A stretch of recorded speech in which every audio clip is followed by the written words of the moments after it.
Tere hommikust! Tänane päev tuleb Eestis äikeseline. Juba eile hilisõhtul hakkas saartelt läheneva tsükloni ees kagutuul tugevnema ning varahommikul jõudsid kohale ka esimesed vihmahood. Saaremaal registreeriti kella 6 paiku ka äikest ning tuulepuhangud ulatusid 15–16 meetrini sekundis.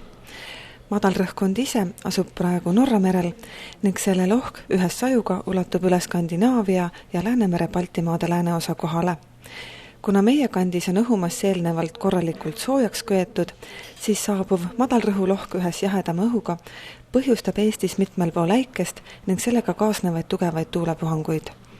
Seega ilm läheb täna pilve ning Lääne-Eestisse jõudnud vihmasadu levib kiiresti edasi idakirde suunas. On äikest ning sadu on paiguti tugev. Keskpäevast jääb sadu saartest alates järk-järgult järele ning taevas selgineb, kuna lääne poolt liigub Eesti kohale kuivema õhuga kõrgrõhuhari. Tuul puhub esialgu kagust 4–10, rannikul puhanguti kuni 14 meetrit sekundis. Tugevamaid puhanguid võib olla äikese ajal. Enne lõunal hakkab tuul saartest alates edelasse ja läände pöörduma.